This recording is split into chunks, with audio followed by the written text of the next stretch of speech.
Praise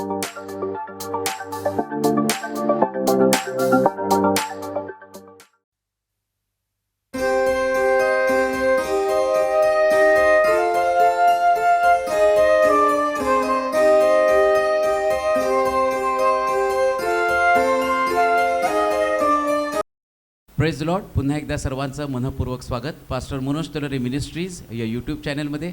या चॅनलला आपण लाईक करूयात, सबस्क्राईब करूयात आणि परमेश्वराचे अधिक आशीर्वाद आपल्या जीवनामध्ये येण्यासाठी अधिक लोकांना आपण हे चॅनल शेअर करूयात, जेणेकरून जसे आपल्या जीवनामध्ये आशीर्वाद मोकळे झाले तशाच पद्धतीने अनेक लोकांच्या जीवनामध्ये देखील ते आशीर्वाद मोकळे व्हावेत. त्या ठिकाणामध्ये एक व्हॉट्सअप नंबर दिलेला आहे. त्या व्हॉट्सअप नंबरवर तुमच्या जीवनामध्ये जर काही प्रश्न असतील तर नक्कीच तुम्ही सांगू शकता. त्याचप्रमाणे जर तुमच्या जीवनामध्ये जर काही साक्ष घडली असेल तर ती देखील तुम्ही त्या व्हॉट्सअप नंबरवर सांगू शकता.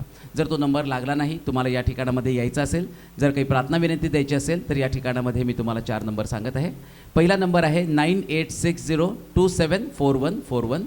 दुसरा नंबर आहे 9850144151. तिसरा नंबर आहे 9730319999 आणि चौथा नंबर आहे 9922882179. हे 4 शिल्हो पेंटिकॉस्टल चर्च सोलापूरचे अधिकृत नंबर आहेत. या नंबरवर तुम्ही संपर्क साधू शकता. परमेश्वर अद्भुत कार्य करत आहे. एका बहिणीने पास्टरांना फोन केला आणि त्यांनी सांगितलं की त्यांच्या कानाचा पडदा फाटलेला आहे. ते डॉक्टरांकडे गेले. डॉक्टरांनी सांगितलं की कानाचा पडदा फाटलेला आहे आणि आपल्याला त्यासाठी काय ऑपरेशन करावं लागेल. आणि त्या बहिणीने पास्टरांना फोन केला. पास्टरांनी त्या बहिणीसाठी प्रार्थना केली आणि दुसऱ्या दिवशी पुन्हा एकदा ती बहीण डॉक्टरांकडे गेली चेक करण्यासाठी आणि ॲडमिट होऊन दुसऱ्या दिवशी ऑपरेशन करण्यासाठी. पण पास्टरांनी दुसऱ्या दिवशी त्या ठिकाणामध्ये डॉक्टरांनी दुसऱ्या दिवशी तिला बहिणीला चेक केलं आणि त्यांनी सांगितलं की कुठल्याही ऑपरेशनची गरज नाही, फक्त तुम्हाला गोळ्या जरी दिल्या तरी त्या ठिकाणामध्ये कार्य होईल. आणि खरोखर परमेश्वराने अद्भुत कार्य त्या बहिणीच्या जीवनामध्ये केलं. एका बहिणीने पास्टरांना मेसेज केला होता आणि त्यांनी सांगितलं होतं की त्यांची मुलगी ग्रेस, त्या ठिकाणामध्ये त्यांचं चर्चचं कॅम्पस आहे आणि त्या ठिकाणामध्ये वेगवेगळे स्टॉल आहेत. तर त्यांची मुलगी जी आहे ग्रेस, तिने बिर्याणीचा स्टॉल ठेवलेला आहे. तर पास्टर त्या ठिकाणामध्ये तिला यश मिळू दे आणि त्यासाठी तुम्ही प्रार्थना करा. पास्टरांनी प्रार्थना केली, ओके सेंड केलं आणि दुसऱ्या दिवशी त्यांनी साक्ष सांगितली की स्टॉल सुरू झाल्यापासून 45 मिनिटामध्ये सगळी तिची पूर्ण बिर्याणी संपली म्हणून आपण सर्व गौरव परमेश्वराला देणार आहोत. एका बहिणीने पास्टरांना मेसेज केला आणि सांगितलं की त्यांचं दुसऱ्या दिवशी पित्ताशयाचं त्याचप्रमाणे हार्नियाचं देखील ऑपरेशन आहे आणि पास्टरांनी त्या ठिकाणामध्ये प्रार्थना केली, ओके सेंड केलं आणि दुसऱ्या दिवशी देवाच्या दयेने कृपेने ते दोन्ही ऑपरेशन्स अद्भुतरित्या पूर्ण यशस्वी झाले. त्या बहिणीला पूर्ण आरोग्य मिळालं म्हणून आपण धन्यवाद देणार आहोत. सिस्टर उमा कदम यांनी पास्टरांना फोन केला होता आणि त्यांनी सांगितलं होतं की त्यांच्या गर्भाशयाच्या पिशवीच्या काही समस्या आहेत आणि डॉक्टरने सांगितलं होतं की ते गर्भाशयाच्या पिशवीचं आपल्याला ऑपरेशन करावं लागेल.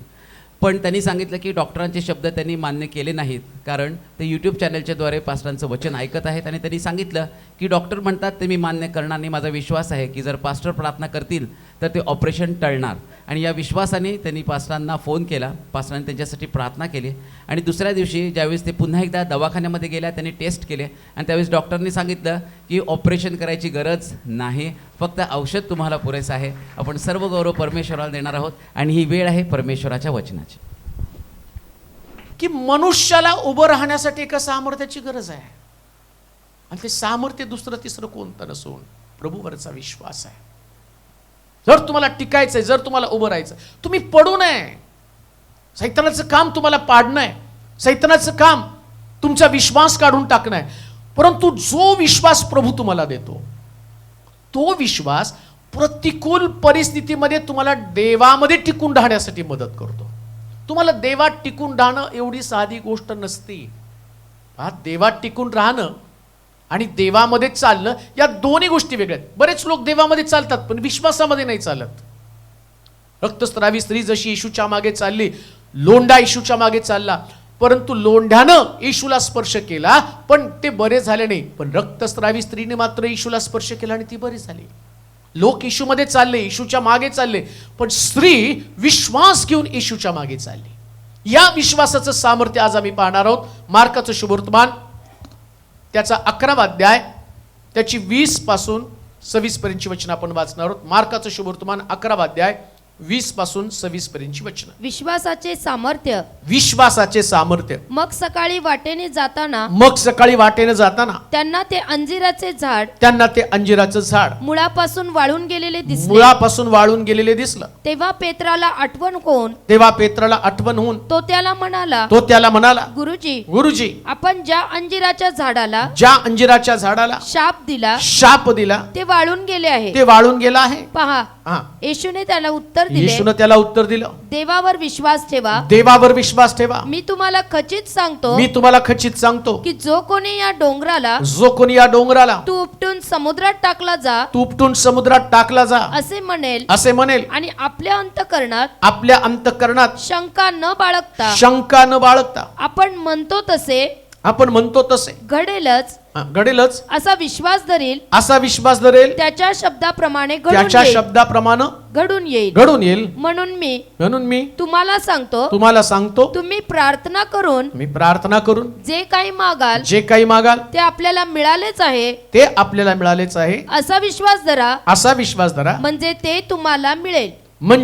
तुम्हाला मिळेल. आता सगळ्यात महत्वाची गोष्ट, तुमचं टायटल, तुमच्या आत्मिक जीवनाचं जे टायटल किंवा तुमच्या आत्मिक जीवनाचं शीर्षक काय? विश्वासामध्ये सामर्थ्य. लक्षात ठेवा, जो विश्वास प्रभू येशू ख्रिस्त येणार आहे, जो विश्वास तुम्ही देवावरती टाकता, तो विश्वास नव्हे तर तुमचा विश्वास एक प्रकारचं सामर्थ्य तुमच्या जीवनामध्ये अनुभवण्यासाठी आवश्यक आहे. त्या विश्वासाच्या सामर्थ्याविषयी आज आपण पाहणार आहोत. विश्वासाचं सामर्थ्य. बरेच लोक म्हणतात, नाही आमच्यामध्ये देवावरचा विश्वास आहे. अहो, देवावरचा विश्वास तुमच्यामध्ये आहे, पण विश्वासाची पावर तुमच्यामध्ये आहे का? आणि ती पावर नसण्याचं कारण काय? तुम्ही तुमच्या जीवनाचं विश्लेषण करा, जरा थोडंसं आपल्या जीवनाचा विचार करा. इथं शिष्य येशू जे बोलला त्या गोष्टीकडे येशूचं लक्ष वेधत आहेत. काल येताना अंजिराचं झाड पाहिलं, अंजिराच्या झाडाला तुम्ही शाप दिला आणि शाप दिल्यावर अंजिराचं झाड जळून गेलं. आणि मग शिष्यांना इतकं आश्चर्य वाटलं, इतकं कुतूहल वाटलं की येशू बोलला आणि झाड जळून गेलं. आता त्याच्यामध्ये दोन गोष्टी आहेत. आता एका वेळेस आम्ही ते पाहिलं, एका उपदेशामध्ये आम्ही पाहिलं की त्या अंजिराच्या झाडाला फळ न आल्यानं येशूनं त्याला शाप दिला. पण प्रभू येशू ख्रिस्त त्यांना विश्वासाच्या सामर्थ्याविषयी शिकवत आहे. अंजिराच्या झाडाला फळ नव्हतं म्हणून त्याला शाप दिला ही एक गोष्ट आहे, पण दुसरी गोष्ट, येशू त्यांना विश्वासामध्ये वाढवत आहे. लक्षात ठेवा, या पृथ्वी तलावरती येशूचे शिष्य चमत्कार का करू शकले नाहीत? आपल्या जीवनात चमत्कार का अनुभवू शकले नाहीत? भूतांना का काढू शकले नाहीत? येशूच्या सहवासामध्ये असताना सुद्धा त्यांच्यामध्ये ते सामर्थ्य पाहिजे, पण ते सामर्थ्य त्यांच्यामध्ये का नव्हतं? ते सामर्थ्य येशू ख्रिस्त त्याचं स्वर्गारोहण झालं आणि त्या स्वर्गारोहण नंतर यांच्यामध्ये सामर्थ्य होतं, पण येशू ख्रिस्त असताना त्यांच्यामध्ये ते सामर्थ्य का नव्हतं? नंतर तर तुम्ही बघितलं तर लोक प्रेषितांच्या सावलीने बरे होत होते, पण याच्या अगोदर साधं भूत त्यांच्याकडे निघत नव्हतं. काय घडलं? काय त्यांच्याकडे विश्वास नव्हता का? मग त्या विश्वासासंबंधानं काय बायबल आम्हाला शिकवतं? का ते सामर्थ्य त्यांच्यामध्ये आलं नाही? त्याच्या बऱ्याच गोष्टी आम्हाला समजून घेणं गरजेचं आहे. प्रभू येशू ख्रिस्त त्या ठिकाणामध्ये, मला वाटतं 11 अध्याय 20 आणि 22 वचन वाचा आधी, मग आपण टप्प्याटप्प्याने सगळ्या गोष्टी पाहूया. मग सकाळी वाटेने जाताना त्यांना ते अंजिराचं झाड मुळापासून वाळून गेलेले दिसलं. तेव्हा पेत्राला आठवण होऊन तो त्याला म्हणाला, गुरुजी, आपण ज्या अंजिराच्या झाडाला शाप दिला ते वाळून गेलं आहे. पहा, 22. येशूने त्याला उत्तर दिलं, देवावर विश्वास ठेव. मी तुम्हाला खचित सांगतो की जो कोणी या डोंगराला तू उपटून समुद्रामध्ये टाकला जा असे म्हणेल आणि आपल्या अंतःकरणात शंका न बाळगता आपण म्हणतो तसे. आता पहिला मुद्दा, तुम्हाला देवावर सामर्थ्यशाली विश्वास किंवा तुमच्यामधल्या विश्वासाचं सामर्थ्य ऑपरेट व्हायला पाहिजे, किंवा तुमच्यामध्ये विश्वासाचं सामर्थ्य यायला पाहिजे, तर तुम्हाला देवावरती विश्वास ठेवायला पाहिजे. फार महत्वाची गोष्ट आहे, देवावरती विश्वास. आता तुम्ही म्हणाल देवावरती आमचा विश्वास आहेच ना. नाही देवावरचा विश्वास. ते तुमचं रुटीन लाईफ आहे. देवावरचा विश्वास नाही, ते तुमचं रुटीन लाईफ. तुम्ही रविवारी चर्चला आला, हे तुमचं रुटीन लाईफ आहे. तुम्ही प्रार्थना करता, हे तुमचं रुटीन लाईफ आहे. तुम्ही बायबल वाचता, हे तुमचं रुटीन लाईफ आहे. हा विश्वास नाही. विश्वास म्हणजे ते पॉवर, ते सामर्थ्य, विश्वासाचं सामर्थ्य तुमच्यामध्ये कसं असलं पाहिजे. आणि कसं येणार विश्वासाचं सामर्थ्य? पहिली गोष्ट, तुम्ही देवावरती सर्व गोष्टीत अवलंबून राहायला शिकणं म्हणजे तुमच्या देवावरती अवलंबून राहणं म्हणजे देवावरती तुमचा विश्वास आहे. आणि जेव्हा तुम्ही देवावरती अवलंबून राहता, नीट ऐका, जेव्हा तुम्ही देवावरती अवलंबून राहायला शिकता, तेव्हा विश्वासाचं सामर्थ्य तुमच्यामध्ये कार्यरत होतं. कसं कार्यरत होतं त्याचं उदाहरण तुम्हाला पवित्र शास्त्रातनं सांगतो. पहा, आता हे तुम्हाला काय एवढं मी जोर देऊन सांगतो, त्याचं कारण मी तुम्हाला सांगतो. तुम्ही रोज वावरताना तुमच्या काही गरजा आहेत, तुमच्या काही मागण्या आहेत, आणि त्या मागण्या, त्या गरजा कोणीतरी पूर्ण कराव्यात असं तुम्हाला वाटतं. समजा तुम्ही आजारी आहात, तुम्ही प्रार्थनेसाठी रिक्वेस्ट करता, तुमच्यासाठी प्रार्थना केली जाते, पण तुम्हाला असं वाटतं की आमका डॉक्टर येऊन तोच मला बरा करेल. म्हणजे तुमच्यामध्ये विश्वासाची पॉवर नाही. मी असं नाही म्हणत की तुम्ही औषध गोळ्या घेऊ नका किंवा ते न घेणं म्हणजे तुमचा देवावरती विश्वास आहे. पण मला तुम्हाला ही गोष्ट सांगायची की तुमचं ते सामर्थ्य, ते पॉवर, या सगळ्या गोष्टी, तुमच्या विश्वासाची ताकद किंवा विश्वासाचं सामर्थ्य देवावरती अवलंबून राहणं, अवलंबून राहायला शिकणं, इथून त्याला सुरुवात होती. आणि ते कसं काय तुम्ही अनुभवणार आहात? अगदी साधं सोपं उदाहरण तुम्हाला सांगतो. आरामाच्या राजानं सकाळी भलं मोठं सैन्य घेतलं आणि जिथं आलिशा राहतो त्या आलिशाच्या डोंगराला मोठ्या सैन्यानं वेढा दिला. मोठं सैन्य त्याच्या अवतीभोवती होतं. आता सकाळी आलिशा उठला आणि सकाळी गेहजी पण उठला, आणि गेहजीनं उठल्या पाहिलं तर डोंगराभोवती सैन्याचा वेढा आहे. आता तो गेहजी घाबरला आणि त्यानं येऊन आलिशाला सांगितलं, म्हटलं, स्वामी, हाय, आरामाचा राजा मोठं सैन्य घेऊन आपल्यावरती चाल करून जाण्यासाठी आलेला आहे. त्यावेळेस आलिशा देवाजवळ प्रार्थना करतो, हे देवा, या गेहजीचे डोळे उघड, यासाठी की जे सैन्य तुम्हाला दाखवतो ते सैन्य याच्या दृष्टीला पडावं. म्हणजे काय हो, सैन्य तिथं नव्हतं, पण आलिशाला विश्वासाचं सामर्थ्य माहिती होतं. जेव्हा मी देवावरती विश्वास ठेवेल तेव्हा न दिसणारं सैन्य या लोकांना हलवेल. लक्षात ठेवा, काही गोष्टी तुम्हाला दिसणार नाहीत पण अस्तित्वात असतात. हाय तुमच्या विश्वासाचं सामर्थ्य. देवावरती अवलंबून राहा सगळ्या गोष्टीमध्ये. अजून एक गोष्ट उदाहरण तुम्हाला सांगतो.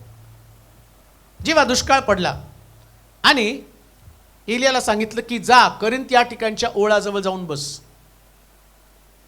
तिथं तुला पाणी पण मिळेल आणि तुला हाकर आणि तुझ्या रोजच्या जेवणाची तरतूद मी करेल. इमॅजिन करा, किती मोठा सेवक असला तर झाडाखाली अजूनपर्यंत कोणी चमत्कार पाहिला नव्हता. तो चमत्कार त्याच्या जीवनातला पहिला चमत्कार आणि बायबल मधला पहिला चमत्कार की ज्या ठिकाणामध्ये कावळा मांसाचा तुकडा आणि भाकर घेऊन येणार होता. हीच गोष्ट मी तुम्हाला सांगत आहे. विश्वासाचं सामर्थ्य तुम्हाला तुमच्या जीवनामध्ये तेव्हा अनुभवता येईल. काही चमत्कार कठीण आहेत पण तुम्ही विश्वास ठेवता, ही तुमच्या विश्वासाची ताकद आहे. हे तुमच्या विश्वासाचं सामर्थ्य आहे. कोणतं सामर्थ्य तुम्ही आजपर्यंत कधी अनुभवलं नसेल. ती टेस्टमनी पाहू नका जी दुसऱ्यांच्या जीवनामध्ये घडलेली आहे. तो चमत्कार पाहू नका जो दुसऱ्यांच्या जीवनामध्ये घडलेला आहे. अशा चमत्काराची अपेक्षा करा जो आजपर्यंत कधी कोणाच्या जीवनामध्ये घडला नाही. आणि हे तुमचं सामर्थ्य बरं का, हा तुमचा विश्वास आहे. एलिया झाडाखाली बसला. आता बघा, टप्प्याटप्प्यानं हा तुमचा विश्वास वाढतो. सगळ्या गोष्टीवरती देवावर अवलंबून राहायला शिका. बघा, अशी एक साक्ष ऐकलं नाही का आपण? कोणती साक्ष? तुम्ही हसले पण त्याला. बिर्याणी नाही का? किती साध्या साक्ष आहेत. परवा तर कोणीतरी मला फोन केला आणि सांगितलं, पाळक साहेब लाईट गेली, प्रार्थना करा लवकर लाईट यावी. म्हटलं बघा, आता MSCBला पण फोन जात नाही, मला फोन यावी, लाईट गेली, प्रार्थना करा. अजून एक मला परवाची एक साक्ष मी ऐकली. चोरानं गाडी चोरून नेली आणि CCTV कॅमेऱ्यामध्ये चोर दिसतोय, त्याने गाडी चोरून नेली आणि मग CCTV कॅमेऱ्यामध्ये ते म्हणले, पाळक साहेब चोर पण दिसला, गाडी जाताना पण दिसली, पण गाडी परत यावी म्हणून प्रार्थना करा. किती कठीण आहे. चोर जाताना कुठला चोर आहे असा गाडी परत आणून देईल. पण देवावरती अवलंबून राहणं किती भारी असतं. ते म्हटले आम्ही ते पाहिलं आणि मग त्यांनी मला ती रिक्वेस्ट पाठवली सकाळी आणि संध्याकाळी मेसेज आला, आमची गाडी आम्हाला परत मिळाली. देवावरती अवलंबून राहा प्रत्येक गोष्टीवरती. जेव्हा तुम्ही देवावरती अवलंबून राहायला शिकता ना, तुमच्या विश्वासाला, दुसऱ्या भाषेमध्ये असं म्हणेल, ही एक एक्झरसाइज आहे. एक्झरसाइजचा परिणाम काय माहिती का? असं म्हणतात डॉक्टर, रेग्युलर एक्झरसाइज करा. शाळेमध्ये असताना मला ती कवायत कधीच आवडत नव्हती, पण नंतर मला कळालं ती कवायत म्हणजे तुमच्या मसल्सला स्ट्रॉंग करण्यासाठी आहे. ते तुमचे मसल मजबूत व्हावे, भविष्यामध्ये तुम्ही चांगलं काम करावं, तुमचं शरीर चांगलं राहावं. विश्वासाची एक्झरसाइज अशीच आहे. छोट्या छोट्या गोष्टीवरती देवावरती अवलंबून राहा. एकदा एक्झरसाइज सुरू झाली, तुमचे विश्वासाचे मसल स्ट्रॉंग होतील. मग येशू म्हणतो आता डोंगराला उपटून आधी लगेच म्हणत नाही डोंगराला उपटून समुद्रामध्ये जा. येशू आधी त्याला झाड वाळलेलं दाखवतो, आधी झाड जाळतो, मग म्हणतो डोंगर. लगेच डोंगराकडे घेऊन गेलं नाही. शिष्य जर म्हणले असते ना आता प्रभू डोंगराला आमच्या समोर उपटून समुद्रामध्ये, दुसरा चमत्कार कोणता? आता सगळ्यात मोठा चमत्कार हाच आहे. प्रभू टप्प्याटप्प्यानं तुमच्या जीवनात चमत्कार घडतो. लक्षात ठेवा, एक चमत्कार तुमच्या विश्वासाच्या सामर्थ्याला त्याची सुरुवात होत असते. म्हणून बारीक चमत्कार आहे म्हणून पण दुर्लक्षित करायचं नाही. अहो तुम्हाला पॉवरफुल करायला लागलेलं आहे. लहान लेकरू जसं हातपाय हलवतं ना, ते पावर, त्याला ती पावर येत असते. आम्ही नाही हातपाय, लहान लेकरू हातपाय हलवतं, मग आम्ही हातपाय हलवू नको, हातपाय हलवू. अहो ते त्याची एक्झरसाइज आहे. का? पुढे त्याचे मसल स्ट्रॉंग होणार आहे. प्रभू छोटे छोटे चमत्कार तुमच्या जीवनामध्ये करतो. पण एक गोष्ट ध्यानात ठेवा, छोटे चमत्कार तुमच्या विश्वासाला मजबूत करत असतात. त्याच विश्वासानं पुढे चाला, गिवअप करू नका, प्रभूकडे मागा. प्रभू झाड जळून गेलं, आता डोंगर उपटणारा विश्वास माझ्यामध्ये निर्माण कर. डोंगर उपटणारा विश्वास माझ्यामध्ये निर्माण कर. आणि तो विश्वास जन्माला येण्यासाठी मला ते अजून एक उदाहरण वाचू, मग तुम्हाला ते जास्त चांगलं समजेल. दुसरे राजे 7वा अध्याय 1 आणि 2 वचन. दुसरे राजे 7वा अध्याय 1 आणि 2 वचन. तुम्ही परमेश्वराचं वचन ऐका. परमेश्वर म्हणतो उद्या याच वेळी शम्रोनाच्या वेशीत एक माप सपीठ एका शेकेलास व 2 मापे सातू एका शेकेलास मिळतील. तेव्हा ज्या सरदाराच्या हातावर राजा टेकत होता त्याने देवाच्या माणसास म्हटले, पहा परमेश्वराने आकाश कपाटे उघडली तरी असा प्रकार होईल काय? काही प्रकार घडू शकत नाही. काही चिन्ह, काही साक्षी किंवा काही चमत्कार तुम्हाला वाटतच नाही घडणार आहे. ऐका मी काय बोलतो ते तुम्हाला. काही चमत्कार तुम्हाला वाटतं की हे घडूच शकत नाही, पण वास्तव आहे ते. हो आता विचार, शम्रोनाभोवती एवढा मजबूत वेढा आहे, एक दिवसामध्ये देव काय करणार आहे? या माणसाने ते पाहिलंच नव्हतं ना, एक दिवसात कसं काय घडणार आहे? परंतु एक गोष्ट लक्षात ठेवा, देवानं एका दिवसामध्ये मनुष्य निर्माण केला, सृष्टीमधल्या बऱ्याच गोष्टी एका दिवसात निर्माण केल्या. तो एक दिवस तुमच्या जीवनामध्ये देवाला घडवण्यासाठी पुरेसा असतो. हा तुमचा विश्वास. काही गोष्टी तुमच्या बुद्धीच्या पलीकडच्या आहेत. देवावरचा विश्वास किंवा विश्वासाचं सामर्थ्य. उदाहरणार्थ असा एक विचार तुमच्या डोक्यामध्ये येईल. मी ऐकली ती साक्ष, मी स्वतः रोज अनेक साक्षी प्रभू माझ्या त्या व्हॉट्सअपवर पाठवत असतो, की त्या एका बहिणीनं मला ते मेसेज केला होता की पाळक साहेब, ही माझी शेवटची परीक्षा आहे. या परीक्षेनंतर मी कुठल्या परीक्षेला बसणार नाही. मला पुष्कळ असणाऱ्या त्या परीक्षेमध्ये अपयश आलं आणि ती आई पण रडून सांगत होती की या मुलीला ही शेवटची परीक्षा म्हणून बसवत आहे, की तिला परदेशाला जायचं होतं. हतबल होती ती. म्हटली याच्यानंतर नाही. आणि माझ्या मुलीचं पण वय आता बसत नाही, त्याच्या पुढं ती पॉसिबल नाही आहे. पण आता असं वाटतं की एवढ्या साक्षी आम्ही ऐकतो, आता प्रभू या मुलीसाठी चमत्कार करेल हा आमचा विश्वास आहे. पाळकसाहेब तुम्ही प्रार्थना करा. आणि माझं काम फक्त प्रार्थना करणे. मला माहिती चमत्कार करणारा देव आहे आणि तो करू शकतो ते चमत्कार.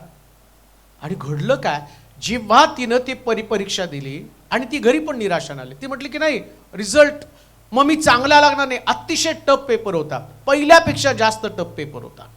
आणि मग तिच्या मम्मीने मला कॉल करून सांगितलं, पाळक साहेब याही वर्षी पोरगी पास होईल असं वाटत नाही, कारण ती रडत रडतच घरी आली. मी म्हटलं विश्वास ठेवा देवावरती, रिझल्ट बदलण्याची ताकद माझ्या प्रभूमध्ये आहे. अजूनही काही परिस्थिती हातबल झालेली नाही. आणि परवा आम्ही जेव्हा मीटिंगला गेलो त्या मीटिंगमध्ये त्या सिस्टरचा कॉल आला आणि त्यांनी सांगितलं, पाळक साहेब देवाला धन्यवाद असो, देवानं तुमची प्रार्थना ऐकली आणि माझ्या मुलीची परदेशात जाण्यासाठी मार्ग देवानं मोकळे केले. माझी मुलगी चांगल्या रिझल्ट्सनी पास झाली. विश्वास यासाठी ठेवावा लागतो की काही गोष्टी घडूच शकत नाही, शमरोनाचा वेडा उठू शकत नाही, एवढी स्वस्तही होऊ शकत नाही, पण तिथं तर तुम्हाला सामर्थ्य, आता पावर पाहिजे ना, हे सगळं घडायला पाहिजे. तर पावरची गरज आहे. आणि पावर काय? तुमचा विश्वास. शमरोनाचा वेडा उठणार नाही, जबरदस्तही होणार नाही.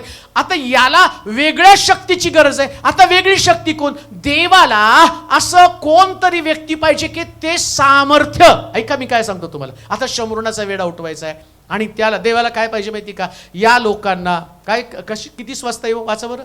उद्या जबर उद्या याच वेळी शमरोनाच्या वेशीत एक माप सपीठ एका शेकेलास व 2 मापे सातू एका शेकेलास मिळतील. तेव्हा ज्या सरदाराच्या हातावर, म्हणजे देवाला काय करायचं होतं? 1 माप सातू एका शेकेलास. देवाला काय द्यायचं होतं त्यांना? 1 माप एका शेकेलास ते सातू द्यायचा होता. अजून काय? 2 मापे सातू एका शेकेलास 1 माप सपीठ एका शेकेलास. आता देवाला हे द्यायचं होतं. आता उदाहरणार्थ देवाला आपल्या चर्च मधला सगळं चांगलं द्यायचं होतं. आपल्या चर्चला AC बसवायचे होते, आपल्या चर्चला आतमधलं इंटिरियर चांगलं करायचं होतं, वर आपल्याला चर्च बांधताना त्याला सोलर सिस्टम द्यायची होती, देवाला लिफ्ट द्यायची होती, सगळं देवाला द्यायचं होतं. पण आता नुसतं बसून आपण विचार केला नाही आम्हाला हे असेल, आम्हाला ते असेल, तर ऐकणारे लोक काय म्हणतील? हे शक्य तरी आहे का? काय तुमच्या चर्चची ताकद, काय तुमच्या चर्चचं सामर्थ्य, किती तुमच्या चर्चमध्ये देणारे लोक आहेत. बरं, आपल्याकडे असणारा पैसा घेऊन त्या ठिकाणामध्ये आपण चर्च बांधू शकत नाही, पण देव ही गोष्ट करण्यासाठी सेवकाला उभं करतो. आलिशाला त्यानं उभं केलं आणि सांगितलं तू बोल या गोष्टी. विश्वासाचं सामर्थ्य मी तुम्हाला सांगत आहे. आता आलिशाना सुद्धा ही गोष्ट कठीण आहे. एका रात्रीमध्ये एवढा मोठा चमत्कार घडणं कठीणच आहे. शमरोनाचा वेडा उठणं कठीण आहे. एका शकेलास 2 मापे सातू मिळणं कठीण आहे. हे अनेक दिवसापासून उपाशी आहेत. पण आता हा जो आलिशा आहे, तो आलिशा सामर्थ्य आपल्यामध्ये आणण्यासाठी बोलायला सुरुवात करतो. आणि बोलण्याचं सामर्थ्य. आता लक्षात ठेवा, इथं 2 प्रकारचे लोक आहेत. एका व्यक्तीनं देवाच्या सेवकाच्या शब्दावरती दाखवलेला अविश्वास, आणि दुसरे लोक शांतपणे. ते काय म्हटले? आपण काय बोलायला नको, मिळालं तर खाऊन येतं. किती चांगलं आहे नाही का? बोलून कशाला? आता आलिशा बोलतोय ना, बोलतोय तर म्हणूया, जर उद्या घडलं तर आपण खाऊ, नाही मिळालं, नाही घडलं तर आपण तसंच मरू, पण आपण उद्याची वाट पाहू. एक गोष्ट ध्यानात ठेवा, जो व्यक्ती उद्याच्या चमत्कारासाठी आज तयार असतो त्याच्यामध्ये विश्वासाचं सामर्थ्य कार्यरत असतं. म्हणून प्रत्येक विश्वासणाऱ्या व्यक्तीनं उद्यासाठी आपल्या डोळ्यामध्ये पॉझिटिव्हिटी ठेवली पाहिजे आणि विश्वासणाऱ्या व्यक्तीनं हे बोललं पाहिजे, उद्या एका शकेलास 2 मापे सातू, उद्या एका शकेलास 2 मापे सातू. देवाचे प्रिय लोक, जेव्हा तुमच्यामध्ये विश्वासाचं सामर्थ्य कार्यरत व्हायला पाहिजे तर तुम्ही त्या गोष्टी बोलत राहिल्या पाहिजे. आणि जेव्हा तुम्ही बोलत राहता विश्वासाचं सामर्थ्य ऑपरेट होत असतं. बोलण्याची गरज आहे. काय तुम्हाला पाहिजे ते बोलण्याची गरज आहे. ऑपरेट करा, ते सामर्थ्य तुमच्यामध्ये आणून. अजून एक गोष्ट तुम्हाला सांगतो, पॉवर तेव्हा मिळते जेव्हा तुमच्याकडे पॉवर नसते. म्हणजे कसं काय? तुमच्याकडं आरोग्य नाही, पण तुम्हाला विश्वासाच्या सामर्थ्याची, म्हणजे एका नव्या सामर्थ्याची गरज आहे. हिचक्या आपल्या घराची निर्वाह कर.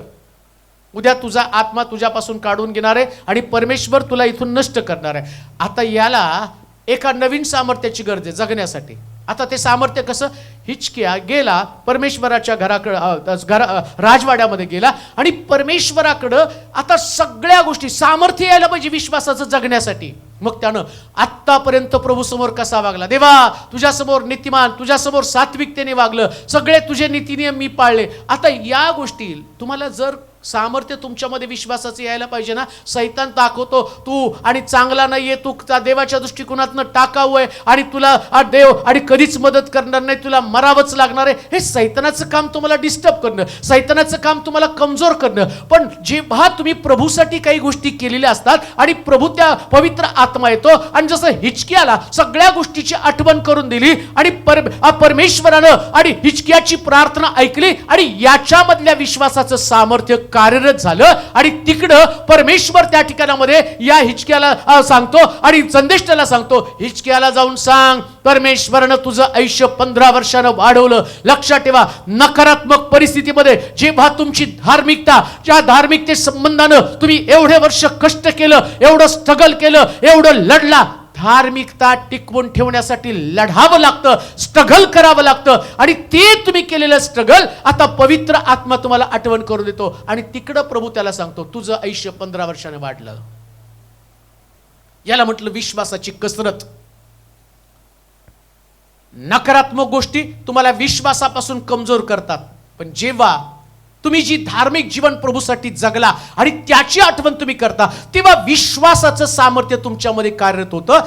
दुसरी गोष्ट, कधी सुद्धा जे शब्द देवाचा सेवक बोलतो, जे शब्द वचन बोलतं, त्या वचनावरती कुठल्याही प्रकारच्या शंका धारण करू नका. No doubts.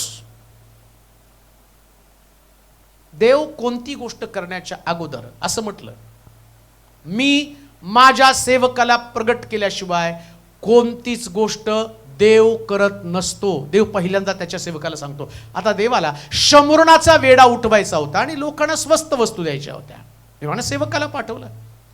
परंतु आम्ही पाहतो त्या ठिकाणचा व्यक्ती, या व्यक्तीनं ती विश्वासाची पावर घालवली आणि त्याचे परिणाम त्यांनी भोगले. सगळ्या लोकांनी भरपूर आपल्याला जो देवाचा शब्द होता त्या शब्दाप्रमाणे प्रत्येक व्यक्तीनं तो चमत्कार अनुभवला, पण तो व्यक्ती मेला. ती गोष्ट तुम्हाला माहिती आहे. अजून एक वचन वाचा, मार्काचं वर्तमान 1 अध्याय 40 पासून 42 पर्यंतची वचनं. मार्क वर्तमान 1 अध्याय 40 ते 42. तेव्हा एक कुष्ठरोगी त्याच्याकडे आला व त्याच्या पुढे गुडघे टेकून त्याला विनंती करून म्हणाला, आपली इच्छा असली तर मला शुद्ध करावयास आपण समर्थ आहात. तेव्हा त्याला त्याचा कळवळा आला. त्याने हात पुढे करून त्याला स्पर्श केला व म्हटले, माझी इच्छा आहे, शुद्ध हो. आता दुसरी गोष्ट, जसा कुष्ठरोगी येशूवरती विश्वास ठेवतो आणि त्याच क्षणी बरा होतो. लक्षात ठेवा, कुष्ठरोग कधीच कोणाचा बरा होऊ शकत नाही. त्या काळामधला जो कुष्ठरोग आहे, त्या कुष्ठरोगासंबंधात तुम्ही बघितलं तर यांना गावाच्या बाहेर टाकलं जात आहे. परंतु जेव्हा त्यानं येशूकडे पाहिलं आणि येशूकडे पाहिल्यावर त्याला कळलं, हाच व्यक्ती माझा कुष्ठरोग बरा करू शकतो. काही प्रश्न तुमच्याकडे असे आहेत, ते प्रश्न कोणी सोडू शकत नाही, कोणीच नाही. पण जेव्हा तुम्ही येशूकडे पाहता आणि येशूला तुम्ही म्हणता की प्रभू, माझा विश्वास तुझ्या सामर्थ्यावरती आहे. विश्वासाचं सामर्थ्य कधी काम करतं माहिती का? तुम्ही स्वतः बोलता, प्रभू माझा विश्वास तुझ्या सामर्थ्यावरती आहे, माझा विश्वास तुझ्या सामर्थ्यावरती आहे. आता हे मी तुम्हाला उपदेश करताना तुम्हाला ऐकायला खूप सोपं आहे, पण जेव्हा प्रॅक्टिकल किंवा ग्राउंड लेवलला तुम्ही जाताना तेव्हा तुमची परिस्थिती बिकट असते. समोर पाठीमागं फारोचं सैन्य आणि समोर तांबडा समुद्र. त्यावेळेस तुम्हाला विश्वास ठेवावा लागतो. कधी विश्वास ठेवावा लागतो? लाजरस कबरेच्या आतमध्ये आणि येशू बाहेर आहे, तेव्हा विश्वास ठेवावा लागतो. कधी विश्वास ठेवावा लागतो? सगळा द्राक्षरस संपलाय आणि आता नवीन द्राक्षरस निर्माण करण्याची ताकद तुमच्यामध्ये नाही, तेव्हा तुम्हाला विश्वास ठेवावा लागतो. आणि जेव्हा तुम्ही विश्वासानं जाता, जसं मरिया सांगते, द्राक्षरस संपला ही तुमची समस्या आहे, पण येशू जे सांगल ते तुम्ही करा. आता ते गेले आणि त्यांनी सांगितलं दगडी रांजण रिकामी करा, ते पाण्यानं काठोकाठ भरा. आता या गोष्टीसाठी पहा, साधारण लोक विचार काय करतील, हा एवढा खटाटोप करण्यापेक्षा हा प्रोसेस सांगतोय, दगडी रांजण रिकामी करा, ते पाण्यानं भरा, त्याच्यापेक्षा यानं पत्ता द्यावा ना, की द्राक्षरस मिळतोय कुठं? द्राक्षरसाचा येशू पत्ता देत नाही. येशू स्वतःच द्राक्षाची वेल आहे, तो स्वतःच द्राक्षरस आहे, तो स्वतःच यहोवा राफा आहे, तो स्वतः यहोवा जायर जायरा आहे, तो जेहोवा शालोम आहे, तो जेहोवा निसी आहे. सगळ्या गोष्टी प्रभूकडे आहे. आता तुम्हाला विश्वास काय ठेवायचा आहे? मला विजय पाहिजे. यहोवा निसी परमेश्वर माझ्या विजयाचा ध्वज. म्हणजे विजयासाठी तुम्हाला देवावरती अवलंबून राहावं लागणार आहे. फॉर्म्युला मागू नका, देवा विजय कुठून मिळणार आहे? उदाहरणार्थ एखादा पोरगा परीक्षेला बसला तर म्हणते मला आता विजय मिळवायचा आहे, पेपर कुठं फुटतेत ते सांग. त्याच्याने थोडी विजय मिळणार आहे. मग काय काय प्रार्थना केली पाहिजे? देवा माझ्या बुद्धीला चालना दे. मी जेव्हा परीक्षेच्या हॉलमध्ये जाईल तेव्हा प्रत्येक उत्तराचं स्मरण करणारा आत्मा तुम्हाला दे, जेणेकरून माझी लेखणी, माझी बुद्धिमत्ता, माझी स्मरणशक्ती या सगळ्याच्या द्वारे तुझं गौरव होईल. याला म्हटलं देवावरती अवलंबून राहणं. आणि परमेश्वर तुम्हाला त्या अवलंबून राहण्याचा परिणाम देतो. आता दुसरी गोष्ट, समजा तुम्ही परीक्षेमध्ये चांगले यश मिळालंच नाही, असं पण होतं. आता आमच्या डोक्यात फॉर्म्युला काय? नाही, यशस्वी होण्यासाठी चांगले पर्सेंटेज, चांगलं अमकं, चांगलं तमकं. मग इथं देवाचं काय संबंध आहे? सगळं तुम्ही तुमच्या बुद्धीनेच मिळवता. आता तुम्हाला चांगले पर्सेंटेज मिळाले नाही किंवा तुम्ही जे तुम्हाला ठरवलं ते तुमच्या हातामध्ये पडलं नाही, पण तुम्हाला देवावरती अवलंबून राहायचं. काय? परमेश्वराच्या योजना माझ्या जीवनात नेहमी चांगल्या आहेत. निगेटिव्हिटी काढून टाकायची, सगळी निगेटिव्हिटी काढून टाकायची. कुठल्याच गोष्टी त्या ठिकाणी डोक्यात ठेवायच्या नाही. नाही मला चांगलं शिक्षण मिळालं नाही, ना मला चांगलं कॉलेज मिळालं, माझ्या जीवनामध्ये असं झालं. बरेच लोक कुरकुर करतात, नाही देवानं कुठंच माझी मदत केली नाही, परीक्षेमध्ये पण त्यांनी आम्हाला अपयश दिलं, चांगलं कॉलेज पण मिळालं नाही. सैतान तुम्हाला सगळं निगेटिव्ह दाखवणार आहे. जसं दावीदाला तो दाखवतो, अरे तुझी सगळी भावंड शिकून राहा आणि गव्हर्नमेंट सर्वंट झाले आणि तुझ्या बाबतीमध्ये काय घडलं बघ. अरे तो मेंढर चारत आहे. तो म्हणतो माहितीये माझा देव माझ्यासाठी चांगल्या योजना करत आहे. आता विश्वासाची पावर काम करू लागली. यांच्या अगोदर या लोकांमध्ये यांची बुद्धी, यांचं ज्ञान हे काम करत होतं, पण आता विश्वासाच्या पावरनं काम करायला सुरुवात केली. जेव्हा परमेश्वरानं पाहिलं ईशाच्या घरामध्ये एक धार्मिकता लपलेली. लक्षात ठेवा, ईशाच्या बुंदाऱ्याला भुमारा फुटेल असं वचन सांगतं. ईशाच्या घरामध्ये धार्मिकता आहे. तुमचा परिवार धार्मिक आहे, तुमचा परिवार चांगला आहे, तर लक्षात ठेवा तुमच्या परिवारामध्ये देवाचं काम व्हायला वेळ लागणार नाही. एक दिवस तुमच्यासाठी तुमच्या परिवारात देव काम करेल. आणि कोणामध्ये काम करणार आहे? ज्याच्यामध्ये पावर नाही त्याच्यात देव काम करतो. मेंढर चारणाऱ्याला देवानं राजा म्हणून निवडलं. हेच विश्वासाचं सामर्थ्य. आणि हे सामर्थ्य घेऊन तुम्हाला जगामध्ये जायचंय. तुम्ही आपल्या ज्ञानावरती, आपल्या बुद्धीवरती, आपल्या शक्तीवरती, आपल्या ताकदीवरती अवलंबून राहू नका, तर संपूर्णपणे देवावरती अवलंबून राहा. पहिला मुद्दा. दुसरा मुद्दा वाचा, मार्काचं शुभवर्तमान 11 अध्याय 23 वचन. मार्क 11:23. मी तुम्हाला खचित सांगतो की जो कोणी या डोंगराला तू उपटून समुद्रात टाकला जा असे म्हणेल आणि आपल्या अंतःकरणात शंका न बाळगता आपण म्हणतो तसे घडेलच असा विश्वास धरील त्याच्या शब्दाप्रमाणे घडून येईल. आता दुसरा मुद्दा, विश्वासाचं सामर्थ्य. बघा, एक व्यक्ती विश्वासात, त्याच्यामध्ये विश्वासाचं पावर आहे. ओळखायचं कसं? सगळ्यात सोपा मार्ग. कोण व्यक्ती विश्वासामध्ये आहे? जो व्यक्ती प्रार्थना करायला लावतो तो विश्वासात नाही. नीट ऐका. तुम्ही म्हणाल नाही मी प्रार्थना करायला लावतो, आम्ही प्रार्थना करतो म्हणून आम्ही विश्वासात आहे. तुम्ही विश्वासात नाही, तुम्ही प्रार्थनाशील, पण विश्वासाचं सामर्थ्य तुमच्यामध्ये नाही. मग विश्वासाचं सामर्थ्य तुमच्यामध्ये निर्माण होण्यासाठी काय करायला पाहिजे? काय वाचा बरं ते वचन, 23 वचन. मी तुम्हाला खचित सांगतो की जो कोणी या डोंगराला तू उपटून समुद्रात टाकला जा असे म्हणेल आणि आपल्या अंतःकरणात. बस एकच मुद्दा. काय? तुम्ही विश्वासानं बोला. काय बोला? डोंगराला उपटून समुद्रामध्ये, हे बोलावं लागतं. विश्वासाची पावर कशी येते? तुम्हाला प्रश्नाला बोलावं लागतं. प्रश्नासंबंधानं नाही बोलायचं. प्रश्नासंबंधानं नाही बोलायचं. मला आठवतं, आता तुमच्याकडे किती लोक त्या याच्या मीटिंगला होते माझ्याबरोबर मला आठवत नाही, परंतु काय त्यांचं नाव माझ्या लक्षात, बेंगलोरचे ते यांगी पॉल तंगयाच्या मीटिंगला आम्ही सोलापुरातनं जो मला वाटतं 22-23 लोक गेलो. नवीनच सेवा सुरुवात होती. त्यास मी सगळ्या लोकांना विश्वासात वाढवण्यासाठी मिरजगाव या ठिकाणामध्ये पॉल तंगयाची मीटिंग होती आणि त्या मीटिंगला मी सगळ्या 22-23 लोकांना घेऊन गेलो. मग मीटिंग संपली. मीटिंग संपल्यावर आम्ही निघालो. कुठल्याच गाड्या येऊन थांबत नव्हत्या, एसटी पण येऊन थांबत नव्हती. आता जायचं कसं? सोलापूरला मोठा प्रश्न आहे. ते छोटासा स्पॉट होता. सगळ्या गाड्या भरून यायच्या आणि निघून जायच्या. आता म्हटलं एवढे लोक घेऊन आलोय, या लोकांना न्यायचं कसं काय. आणि तेवढ्यामध्ये आठवलं, आणि शिकलो पण होतो आम्ही तिथं, तुम्ही प्रश्नाशी बोला आणि प्रश्नाशी बोलल्यावर प्रश्न निघून जाईल. आणि मग मी म्हटलं त्यांनी सांगितलंय खरं. आता मी पण त्याच नवीनच विश्वासामध्ये, मला वाटतं त्याला 22-23 वर्ष झाले असतील साधारणपणे, आठवत नाही तर कधी, पण सगळे आम्ही त्याच्यामध्ये. आणि मग जेव्हा एक बस तिकडून यायला लागली, एस टी तिकडून यायला लागली, आणि म्हटलं आता प्रॅक्टिकल करू आपण. आणि मग मी त्या बसकडे बघून म्हटलं, ते लोक सगळे माझ्या बाजूला पण होते. आता तुमच्यातले किती होते मला आठवत नाही, पुन्हा होती का तू? नव्हती. मग आम्ही सगळेजण तिथं थांबलो, आणि मी लांबून त्या बसला म्हटलं, येशूच्या नावात तू इथं थांब आणि आम्हाला सगळ्याला घे. आणि सगळ्या बस गेल्या आणि नेमकी ती बस येऊन थांबली. आणि मग मला कळलं हे बोलण्यात ती ताकद आहे. एकही बस न थांबता जात होती कारण आमच्या बोलण्यात ताकद नव्हती.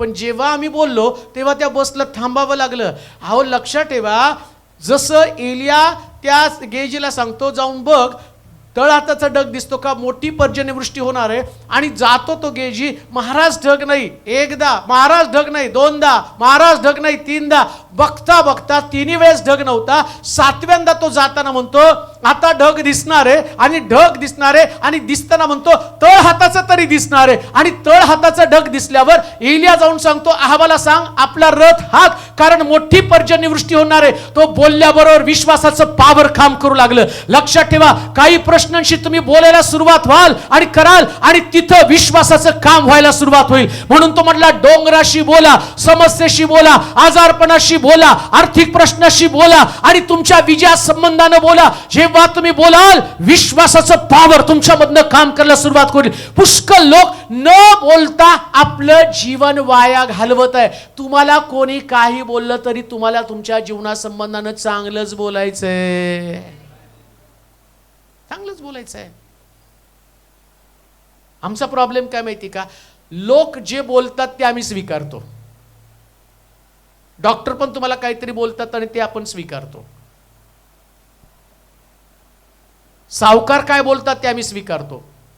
अवतीभोवतीचे लोक काय बोलतात ते आम्ही स्वीकारतो. पण आम्ही बाकीच्या लोकांसारखं स्वीकारणारं नसावं. वैजंतीला आठवतं का नाही माहित नाही, आपण अल्लाटकडे एकदा बायबल स्टडी घ्यायचो, फार वर्षापूर्वीची गोष्ट, मला 28-27 काहीतरी वर्ष झाले असतील. तिथं प्रार्थना घ्यायचो, संध्याकाळी आम्ही प्रेयरला जायचो. ते आपण दोघी बहिणी सायकलवरती यायचं, आणि पाऊस नव्हता, पाऊस पडतच नव्हता, एवढं गरम व्हायचं, एवढीशी चिमणी, त्या चिमणीमध्ये बायबल स्टडी चालायचा, प्रार्थना चालायचा. आणि त्यांना प्रॅक्टिकल विश्वासाचं मी शिकवत होतो, विश्वासासंबंधीचंच. अजूनही पण ते त्यांच्याकडे गेल्यावर त्यांची लेकरं त्या सगळ्या वह्या आणून देतात आणि म्हणतात पाळक साहेब याच तुमच्या असणाऱ्या वचनानं आज आम्ही टिकून आहोत देवाच्या वचनामध्ये, तुम्ही त्यावेळेस शिकवलं. आणि मग त्यावेळेस आम्ही ते विश्वासासंबंधीचं शिक्षण, त्या शिक्षणासंबंधानं आम्ही शिकवलं. इतकं गरम होत होतं आणि पाऊसच पडत नव्हता. आणि मग त्यांना म्हटलं की आता पाऊस पडणार आहे आणि उद्या येताना आपण छत्र्या घेऊन यायच्या. आणि पावसाचं चिन्ह येत होतं, सगळं गरम ढगाळ वातावरण, नाही काय एकदम कडक, रखरखीतून दिवसभर रखरखीतून पडलं. पण सगळ्याला सांगितलं की येताना छत्र्या घेऊन यायचं कारण पाऊस लई येणार आहे. आणि मला वाटतं वैजंतीनी त्यांनी सगळ्या छत्र्या घेऊन आले तिथं, आणि प्रार्थना संपली आणि पावसाला सुरुवात झाली. हे विश्वासाचं पावर, हे विश्वासाचं सामर्थ्य. जेव्हा तुम्ही विश्वासाचं सामर्थ्य ऑपरेट करताना तुम्ही बोलत राहता त्या गोष्टी. एकदा अनुभव घेऊन बघा, एकदा बोलून बघा, आपल्या जीवनासंबंधानं बोलून बघा, आपल्या घरासंबंधानं, आपल्या परिवारासंबंधानं बोलून बघा. काय तुम्हाला आवश्यक आहे, डोंगर असणार आहे पण डोंगराशी तुम्ही बोलत राहायचं. जसं त्या काय वाचा बरं, जो कोणी खचित सांगतो, मी तुम्हाला खचित सांगतो, जो कोणी या डोंगराला तू उपटून समुद्रात टाकला जा. कुणाला बोलायचं हो? डोंगराला. रिक्वेस्ट नाही करायची कुणा, ब्रदर त्या डोंगराला जायला सांगा हो. आमचा प्रॉब्लेम सगळा तोच आहे. आम्ही कुणाला तर सांगतो पाळक साहेब हा डोंगर उपटून जावा म्हणून प्रार्थना करा. तो कशाला प्रार्थना करेल? तुम्ही जायचं डोंगराशी. सांगितलं ना समुद्रात उपटून पड. एकदा दोनदा, एक दिवस 2 दिवस.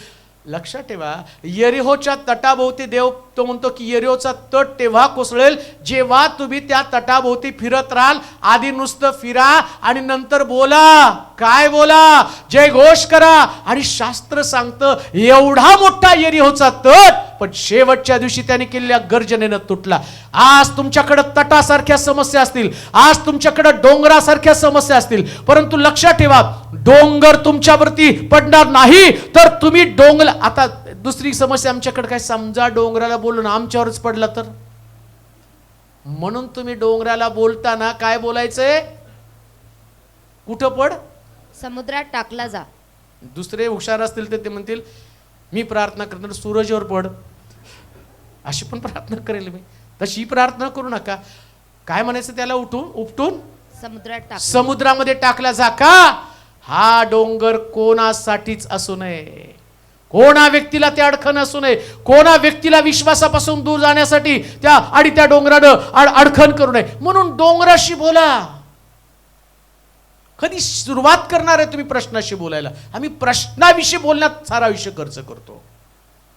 आम्ही डोंगराशी बोलण्यासाठी आयुष्य खर्च करायचंय. एक गोष्ट लक्षात ठेवा, तुमचा विश्वास जर वाढायचा ना, रोज प्रश्नाशी बोलायला सुरुवात करा. रोज प्रश्नाशी. अजून एक गोष्ट तुम्हाला सांगतो, सातत्यानं जर एक व्यक्ती बडबड करायला लागली ना तर बोर होतं ना. समजा एक व्यक्ती सारखं तेच रिपीट करायला लागली, सारखं एक तीच कॅसेट. आता तो डोंगराकडे तो गेला आणि रोज उठला, तुला सांगतो ना जा, तुला सांगतो ना जा. शेवटी त्या डोंगरावर याची किरकिर ऐकण्यापेक्षा समुद्र जाऊन पडलेलं बरं. तुम्ही प्रश्नाला इतकं भांबारून टाका की एक दिवशी तुमच्या विश्वासानं तो प्रश्न जाऊन समुद्रामध्ये पडला जाईल.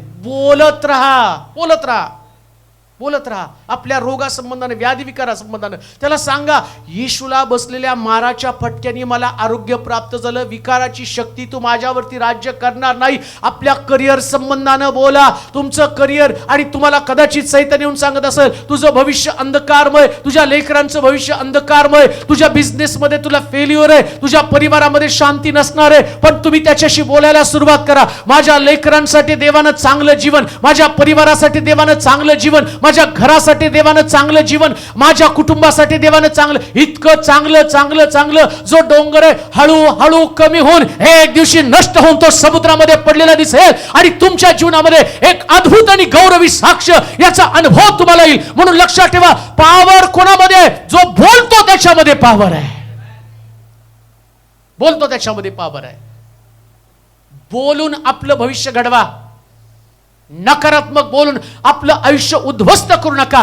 पॉझिटिव्ह बोलून या डोंगराला तुम्ही समुद्रामध्ये पडण्याची आज्ञा करा. डोंगर पडणार म्हणजे पडणार, 100% पडणार. आणि तुम्ही जिथं उभा आहात ना, हे सगळ्या बोललेल्या गोष्टी आहेत. आम्ही बोलून सगळं केलेलं आहे. सोलापूरमध्ये रस्ते नव्हते, आम्ही बोललो होतो म्हणून रस्ते झालेत. सोलापूरमध्ये 1-2 इंजिनिअरिंग कॉलेजेस होते, आम्ही बोलल्यामुळे एवढे झालेत की विद्यार्थी कमी आणि कॉलेज जास्त आहेत. हे आम्ही बोललोय आणि अजूनही आम्ही बोलतो. भारतातला प्रत्येक राज्यातला व्यक्ती इथं येऊन देवाच्या समक्षतेचा अनुभव घेणार आहे. आम्ही हे बोलतो, या ठिकाणी लोक लंगडत येतील पण जाताना चालत जातील, हे आम्ही बोलणार आहोत. या ठिकाणामध्ये येणारे लोक बिझनेसमध्ये अपयश येतील, परंतु जेव्हा या मंदिरातनं जातील ते एक सक्सेसफुल बिझनेसमन असतील, हे आम्ही बोलतो. का? कारण प्रभू ते करण्यासाठी समर्थ आहे. आम्ही परिस्थितीकडे बघत नाही आणि परिस्थितीवर पण विश्वास ठेवत नाही. कशासाठी परिस्थितीवर विश्वास? आमच्याकडे पॉवर आहे, आमच्याकडे विश्वास आहे. विश्वासाची पॉवर तुमच्यामध्ये कधी बोलल्याने येणार आहे, सारखं बोलल्याने येणार आहे. म्हणून येशू ख्रिस्त वाळलेल्या हाताच्या माणसाला हात लांब कर बोलला. तो बोलल्याबरोबर सामर्थ्य आतमध्ये घुसलं. इतके दिवस तो हात खाली ठेवत होता, लोक येऊन त्याच्यासाठी प्रार्थना करत होते, कोणाच्याच प्रार्थनेनं बरा झाला नाही. येशू बोलला, आपला हात लांब कर. हात लांब कर म्हटल्याबरोबर हे लांब करणारं सामर्थ्य हातामध्ये शिरला आणि तो बरा झाला. एक गोष्ट ध्यानात ठेवा, जेव्हा मंदिराच्या बाहेर जाताना आणि मंदिरामध्ये येताना असंच बाहेर पडू नका. बाहेर पडता पडता बोला, देवा वेगवेगळ्या गावावरून लोक आलेत, पण जेव्हा ते आपल्या गावी पोचतील ना, हे विश्वासाचं सामर्थ्य त्यांच्या परिवारामध्ये, त्यांच्या घरामध्ये दिसू द्या. एक दिवस असा येईल की तिथं येणारा लोक अनेक लोकांना सांगेल आणि लोक देवाच्या समक्षतेचा अनुभव घ्यायला या ठिकाणात येतील. हे विश्वासाचं पॉवर आहे. मार्काचं शुभवर्तमान 5वा अध्याय 15 ते 25 ते 30 वचन वाचा बरं. आणि तेथे रक्तस्रावाने 12 वर्षे पिडलेली एक स्त्री होती. हा. तिने बऱ्याच वैद्याच्या हातून पुष्कळ हाल सोसून आपल्या जवळ होते नव्हते ते सर्व खर्चून टाकले होते. तरी तिला काही गुण न येता तिचा रोग बळावला होता. तिचा रोग वाढला. पुढे येशू विषयीच्या गोष्टी ऐकून ती त्या गर्दीत शिरली आणि त्याच्या मागे येऊन त्याच्या कपड्याला शिवली. कारण ती म्हणत होती काय म्हणत होती? केवळ याच्या वस्त्रांना शिवले. केवळ काय हो? केवळ कुठला शब्द आहे? केवळ काय काय काय केवळ याच्या वस्त्रांना शिवले तरी मी बरी होईल. हा शब्द खूप महत्वाचा आहे. बोलायचं काय माहिती का? आतापर्यंत डॉक्टरकडे गेले, वैद्याकडे गेले, पैसे खर्च केले, सगळं खर्च केलं, पण काय आता केवळ याला. आता कोणाला हात लावायचा? केवळ येशूला. सगळं प्रयत्न करून झाले, आता केवळ येशू. म्हणून लक्षात ठेवा, देवाच्या मंदिरात येणाऱ्या लोकांचा हा शब्द कायम असला पाहिजे. केवळ येशूच बरं करणार, केवळ येशूच बाहेर काढणार, केवळ येशूच सुटका देणार, येशूच जॉब देणार, येशूच घर देणार, येशूच कर्ज काढणार. हे जो केवळ आहे ना, तो शब्द तुम्हाला स्ट्रॉंग बनवतो, तुम्हाला पॉवरफुल बनवतो. तुम्ही असं म्हणू नका अमकी ट्युशन माझ्या लेकराला. नाही, तुमचं चालू दे बरं का ट्युशन. सूरज म्हणून माझ्याच पोटावर पाय. कोणती ट्युशन, कोणतं इन्स्टिट्यूट, कोणती व्यक्ती, कोणती ओळख, याच्यानं तुमचं चांगलं होणार नाही. पण केवळ येशू, फक्त येशूच तुमच्यासाठी. तुमच्या लेकरांना उठल्यावर फक्त, आम्ही शाळेला जाताना त्याला डबा घेतला का बाबा, पेन्सिल घेतली का, रबर घेतला का? अहो, तो पेन्सिल आणि तो रबर सक्सेसफुल बनवणार नाही. जाताना त्याला सांगायचं, बाळा प्रार्थना करून निघाला का? येशू तुझ्या बरोबर असेल तर एक दिवशी तू सगळ्यात सक्सेसफुल असशील. हीच गोष्ट महत्वाची आहे. हा तुमचा विश्वास आहे. तुमच्या लेकरांना येशू द्या. ती म्हणते मी जाते केवळ त्याच्या गोंड्याला. कोणाला स्पर्श करू नका, कोणाचा विचार करू नका. तुमच्या विचाराचा केंद्रबिंदू फक्त प्रभू येशू ख्रिस्त असला पाहिजे, फक्त प्रभू येशू ख्रिस्त. आणि एक गोष्ट बघा, तुम्ही जितकं तुम्ही प्रभू प्रभू कराल ना, तितकं तुम्ही स्ट्रॉंग बनता. फक्त येशू येशू करा. इमोशनमध्ये कधी येऊ नका, भावुक कधी होऊ नका. मला आठवतं की जेव्हा परवा त्या मीटिंगला आम्ही गेलो, मीटिंगला गेल्यानंतर अमित ब्रदर, आम्ही सगळेजण रूममध्ये बसलो. आणि बसल्यानंतर तेवढ्यामध्ये कॉल आला आणि त्याच्यामध्ये प्रशांतने मला सांगितलं की असं असं झालं, आईला सेम प्रॉब्लेम झाला आणि पडता पडता ती राहिली आणि तिला उचलून हॉस्पिटलमध्ये ॲडमिट केलं. थोडा एकदम सुन्न झालं मन. आणि मी माझ्या भावनेला कंट्रोल करतो पण त्या भावना कंट्रोल व्हायला तयार नाही. मग म्हणजे इतकं असं वाटलं की कसं व्हायचं आता. मी बाहेर गेल्यावर हिला सारखंच ती पडायला लागली, तर मग तिच्याकडे बघू का सेवा करू, या सगळ्या गोष्टीने इतकं भावुक होऊन आतमधलं वातावरण एकदम सुन्न झालं. आम्हाला बाहेर जेवायला जायचं होतं आणि मग तो अमित म्हटलं की पास्टर आपण जेवणाचं कॅन्सल करू. पण ज्या व्यक्तीनं आम्हाला जेवणासाठी सांगितलं होतं त्याच्या भावना त्यात लपलेल्या होत्या. आणि मग तो प्रयत्न करत होता की त्यांना डिनरला बाहेर हॉटेलमध्ये घेऊन जायचं आणि त्यांना माहिती होतं की त्यातले आशीर्वाद आम्हाला मिळवायचे. मग थोडा वेळ एकदम शांत बसलो. मग मी पुष्कळ रडलो, डोळ्यातनं अश्रू थांबायला तयार नाही. मग बोलता बोलता मी म्हटलं की ह्या सगळ्या इमोशन्स आहेत. आणि तेव्हा जो प्रार्थना केली तेव्हा इमोशन्सवर नाही, मला संध्याकाळची पण मीटिंग घ्यायची आणि जो व्यक्ती त्याचा तो आनंद आहे, आम्हाला हॉटेलमध्ये जेवायला घेऊन जायचं, त्या आनंदापासून त्याला तोडू नकोस, आम्हाला घेऊन चल. आणि मग सगळं बोललो. त्यावेळेस मला कळलं की नाही, हा जो विश्वास आहे तो विश्वास आपल्याला टिकवून ठेवून देवाचं काम करायचं. आणि मग तो विश्वास ठेवला आणि गेलो. आम्ही गेल्यावर बघतो म्हटलं की नाही, माझी इच्छा आहे की तुम्ही आमच्यावर एका ठिकाणामध्ये जे किल्ला होता त्या किल्ल्याकडे भेटायला जाऊ. मग आम्ही माझ्याकडे बघायला आला. तो म्हटलं की पास्टर काय करायचं. मी म्हटलं त्याचा तो आनंद आहे, तुम्ही तिथं जाऊ. मी म्हटलं नाही, या गोष्टीच्या पलीकडे मी आलेलो आहे की ते नाही माझ्यासाठी महत्त्वाचं, तो व्यक्ती आनंदी असावा. माझा विश्वास आहे की माझ्या आईला काही होणार नाही आणि ती उभी राहील, मी गेल्यावर ती मला भेटेल. आणि मग ते सगळं केलं आणि संध्याकाळी एकदम छान सुंदर मीटिंग झाली. सभेमध्ये पुष्कळ लोकांचं प्रगटीकरण झालं, पुष्कळ लोकांना देवानं दाखवलं, लोक एक्साइट झाले आणि सगळं झालं. आणि आलो. एक गोष्ट मला कळली की तुम्हाला तुमच्या इमोशनपेक्षा सुद्धा स्ट्रॉंग तुमचा विश्वास असला पाहिजे. जिथं तुमच्या भावना शून्य असतात, जेव्हा तुम्ही देवामध्ये चालता, कोणत्याच गोष्टीचा प्रभाव तुमच्या इमोशनवर येता कामा नये. मग तुम्ही मिरॅकल पाहता, मग तुम्ही चमत्कार पाहता, मग तुम्ही देवाच्या चांगुलपणाचा अनुभव घेता. जेव्हा तुमच्या इमोशन्स, या इमोशन्सकडे तुम्ही पाहता. कोणत्या इमोशन आहे? रक्तस्रावी स्त्रीच्या, तिच्या पण इमोशन्स आहेत. मी जर आता येशूच्या जवळ जाण्याचा प्रयत्न केला, तिच्या अंगातनं रक्त वाहते. आता इमोशन्स आहेत पहा तिच्या, मला त्याच्या जवळ कोणी जाऊ देणार नाही. माझ्या शरीरातनं वास येत आहे, रक्ताचा वास येत आहे. लोक मला जाताना त्यांच्या रिॲक्शन्स माझ्या बाबतीमध्ये असणार, ज्या सगळ्या इमोशन्स आहेत.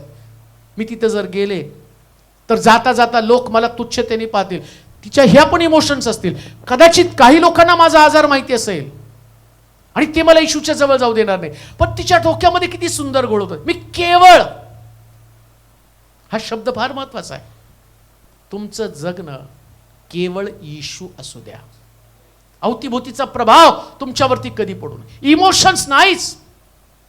एका विश्वासणाऱ्या व्यक्तीला सगळ्यात मोठी फिलिंग्स किंवा सगळ्यात मोठी त्याची भावना काय? फक्त येशू. ही स्ट्रॉंग भावना त्याच्यात असली पाहिजे. लोक नाही, परिस्थिती नाही, आजारपण नाही, आणि तुमची वास्तव स्थिती ही सुद्धा तुमचं इमोशन असता कामा नये. काय वास्तव स्थिती? 100% तुमची वास्तव स्थिती चांगली नसेल. शिमोनाच्या घरामध्ये मरियेची वास्तव स्थिती काय? काय तिच्या इमोशन्स आहेत? जेव्हा त्या शिमोनाच्या घरामध्ये आली तेव्हा लोक ज्या तुच्छतेने तिच्याकडे पाहत होते. येशूच्या चरणावरती आलाबस्त्र कुपी तिने फोडली, अत्तर, ते अत्तर त्याच्या पायावरती टाकलं. तुम्हाला माहिती का? ते अत्तर आजपर्यंत आपल्या बॉडीवरती, आपल्या शरीरावरती लावून तिने अनेक लोकांना व्यभिचाराला प्रेरित केलं होतं, प्रोत्साहन दिलं होतं. आता विचार करा, तेच अत्तर घेऊन तिथं ती जाणार आहे. आता तिथं येणारे लोक हा तिच्या बाबतीत काय विचार करेल? याच अत्तराने मी तिच्यासोबत व्यभिचार केलेला आहे, त्या वासानं त्यांच्यातलं पाप. आता ती काय म्हणेल की ते अत्तर घेऊन मी कसं काय जाऊ? पण तिने त्या सगळ्या फिलिंग्स काढून टाकल्या. ती म्हणते आत्तापर्यंत जे मला भेटले त्यांनी मला पाप दाखवलं, आता ते अत्तराची बाटली शेवटची आहे, ही शेवटची बाटली मी येशूच्या चरणावर फोडेल. त्याच्यानंतर माझा येशू मला पापाकडे जाऊ देणार नाही, माझा येशू मला सार्वकालिक जीवन देणार आहे. ही जी फिलिंग्स, या ज्या भावना आहेत, याच भावना घेऊन त्या ठिकाणात ती गेली. आणि परिणाम काय झाला माहिती का? एवढे सगळे लोक, मला तर कधी ते नवल वाटतं, जखऱ्याच्या घरामध्ये गेली, जखऱ्याच्या घरामध्ये जेवली, जखऱ्याला त्यानं आशीर्वाद दिला नाही, पण त्या स्त्रीला त्याने आशीर्वाद दिला. तर म्हटलं जिथं जिथं माझं नाव जाईल तिथं तिथं माझ्या नावाबरोबर हिचं नाव जोडलं जाईल. किती स्ट्रॉंग फिलिंग तिच्यामध्ये होता. त्याच भावना कुणामध्ये होत्या? रक्तस्रावी स्त्रीमध्ये. केवळ त्याच्या वस्त्राच्या गोंड्याला जाऊन स्पर्श करते. लक्षात ठेवा, जेव्हा तुम्ही देवाच्या भवनामध्ये, देवाच्या घरामध्ये येता, तुमची भावना केवळ एकच आहे, मी चालले देवाच्या मंदिरामध्ये, पण कोणा व्यक्तीला नव्हे, तर माझा आराधनेचा स्पर्श माझ्या देवाला असेल. आणि ती भावना तुम्हाला एवढी मजबूत बनवती, एवढी मजबूत, की जाताना तुमच्याकडे स्ट्रॉंग विश्वास असतो, सामर्थ्यशाली विश्वास, सामर्थ्यशाली विश्वास. तो विश्वास घेऊन तुम्ही बाहेर पडता. कोणाला स्पर्श नाही झाला तरी चालेल, प्रभूला स्पर्श व्हायला पाहिजे. तेव्हा ती जाते आणि केवळ त्याच्या वस्त्राच्या गोंड्याला. शब्द पण फार सुंदर आहे, वस्त्राच्या म्हणजे नम्रता. कसं काय सामर्थ्य येतं? नम्रता, विश्वासाची नम्रता तुमच्यामध्ये असलं की तुमच्यात सामर्थ्य येतं. तिसरी गोष्ट वाचूया, शास्त्रेचं पुस्तक, तिसरी गोष्ट मार्काचं शुभवर्तमान 11 अध्याय आणि त्याचं 23 वचन. मी तुम्हाला खचित सांगतो की जो कोणी या डोंगराला तू उपटून समुद्रात टाकला जा असे म्हणेल आणि आपल्या अंतकरणात शंका न बाळगता आपण म्हणतो तसे घडेलच असा विश्वास धरेल. आता तिसरी गोष्ट, तुमच्याकडचं विश्वास ते सामर्थ्याला अडखण ठरतं, ते म्हणजे तुमची शंका. शंका हा तुमच्या विश्वासाच्या बाबतीमध्ये असणारं सगळ्यात मोठं डाऊट्स. आणि डाऊट कोण आणतं माहिती का? डाऊट तुमच्यामध्ये सैतानाचं काम, तुमच्यामध्ये शंका उत्पन्न करणं. कारण लक्षात ठेवा, देव ज्या गोष्टी करतो त्या गोष्टी या पृथ्वी तलावर कधी न घडलेल्या गोष्टी असतात. आमेन म्हणाल का? काही गोष्टी कधी घडलेल्या नसतात, काही मिरॅकल्स कधी घडलेले नसतात. त्याच्या पलीकडे जाऊन मी म्हणेल, घडलेल्या मिरॅकलच्या अपेक्षा धरणारे कधीच राहू नका. जे मिरॅकल घडले आम्ही म्हणतो नाही तसं घडलं. त्यांना 1 BHKचं घर मिळालं ना, देवा मला 1 BHKचं त्यांच्यासारखं घर नाही. पावर त्याच्यापेक्षा वेगळी. देवाला सेम करायला नाही आवडत. देवाला एक्स्ट्रा ऑर्डिनरी करायला आवडतं. अब्राम 1, एसाव 1, इसाक 1, पेत्र 1, योहान 1, एलिया 1, आलिशा 1, मोशे 1. आता विचार करा, सगळेच मोशे झाले असते तर सगळ्यांनीच दगडी पाट्या फोडल्या असत्या. सगळेच पेत्र झाले असते तर सगळ्यांनीच शिव्या दिल्या असत्या. सगळेच योहान झाले असते, सगळ्यांनी स्वर्गात अग्नी मागवला असताना नाश करून टाका. सगळे वेगवेगळे कॅरेक्टर. चमत्कार पण देव सगळे वेगवेगळे करतो. आता इथं काय घडलं माहिती का, तो शंका बाळगणारा व्यक्ती. आणि का शंका येते? शंका येण्याचं कारण काय माहिती का, तो म्हटलं ना डोंगराला उपटून समुद्रामध्ये पड म्हटला. आता शंका आहे ना, डोंगर अजूनपर्यंत उपटलाच नाही, शंका येणारच ना, शंका येणारच आहे. आता येशूनं तो चमत्कार दाखवलाच नव्हता. नीट ऐका बरं का, काही चमत्कार देव तुम्हाला दाखवत नाही. म्हणून म्हटलं एक चमत्कार घडल्यावर रिपीट चमत्कार तसा देव घडत नाही. आता हिचक्याला सांगितलं आपल्या घराची निर्वाणी कर. किती वर्षांनी आयुष्य वाढलं त्याचं? मग आता सगळ्यांनाच 15-15 वर्षांनी वाढवलं तर कसं होईल? मग सगळे डॉक्टरने सांगितलं उद्या मारायचंय, लगेच जात डॉक्टर देवा आमच्यावर दया कर. हिचक्याचं वाढवलं, माझं पण 15. अरे त्याचं 15 वाढवलं, तुझं 15, तू परत दारूच्या गुत्त्यावर जाऊन पिशील. तुझं कसं 15ने वाढून चालवेल? मग काहीच्या बाबतीमध्ये देव काय करतो, प्रत्येकासाठी मिरॅकलचा फॉर्म्युला देवाकडे वेगळा आहे. आणि त्यावेळेस देव तुम्हाला त्याच्यापेक्षा वेगळं काहीतरी करून दाखवणार असतो. पण शंका तुमच्यामध्ये कधी येता कामा नये. आता एक वचन वाचा म्हणजे तुम्हाला ते समजेल. उत्पत्तीचं पुस्तक 18 अध्याय 9 ते 14 वचन, म्हणजे तुम्हाला कळेल कसं शंका येते. हा, तुझी बायको सारा कोठे आहे? तुझी बायको सारा कुठे? तो म्हणाला ती पहा डेऱ्यात आहे. डेऱ्यात आहे. मग तो म्हणाला पुढल्या वसंत ऋतूत मी तुझकडे खात्रीने परत येईल. तेव्हा पहा तुझी बायको सारा हिला मुलगा होईल. त्याच्या मागे डेऱ्याच्या दारी सारा ऐकत होती. अब्राम व सारा ही वृद्ध वयातीत होती. आणि स्त्रियांच्या रीतीप्रमाणे सारेला पाळी येण्याचे बंद झाले होते. तेव्हा सारा मनातल्या मनात हसून म्हणाली मी जख्म म्हातारी झाली आहे. शंका कशामुळे येतं? तुमची शरीर यष्टी किंवा वास्तव परिस्थिती, या परिस्थितीमुळे शंका येणं सहज आहे, शक्य आहे ते. बरं, मी तुम्हाला तर विश्वासाच्या पॉवर बद्दल बोलत आहे. विश्वासाचं सामर्थ्य आहे. विश्वासाचं सामर्थ्य तुमच्यामध्ये येताना तुम्ही कुठल्याही प्रकारची शंका धरत नाही. म्हणजे कशी शंका धरत नाही? एक गोष्ट ध्यानात ठेवा, गेल्या रविवारचा जो उपदेश होता, जो मनुष्याला अशक्य ते देवाला, हाच तुमचा विश्वास आहे. काही गोष्टी मनुष्याला अशक्य आहे. डॉक्टर तुमचं गर्भाशय, त्याच्यामध्ये बंद झालेलं गर्भाशय चालू करू शकत नाही 100%. तुमचे गेलेले डोळे डॉक्टर परत देऊ शकत नाही. तुमचं बंद पडलेलं हृदय डॉक्टर दुरुस्त करू शकत नाही करू शकत. तुमच्या ब्लड मधला दोष डॉक्टर दूर करू शकत नाही. कोणत्याच गोष्टी डॉक्टर करू शकत नाही. तुमचं कर्ज कोणी व्यक्ती फेडू शकत नाही. आणि त्यासाठी तुम्ही किती प्रयत्न केला, कोर्ट तुमच्या जागेचा निकाल देऊ शकत नाही. हे सगळं अशक्य कोटीतल्या गोष्टी आहेत. आणि इकडं आता तुम्हाला विश्वासाच्या सामर्थ्याची गरज आहे. आता विश्वासाचं सामर्थ्य तुमच्यामध्ये, पहिले तर तुमच्या मनातले सगळे डाऊट काढून टाकायचे. हे घडू शकत नाही हा डाऊट आहे. घडेल का हा डाऊट आहे. हे कसं काय घडेल? आता बघा, अब्राम तिथं देवाला बोलतो.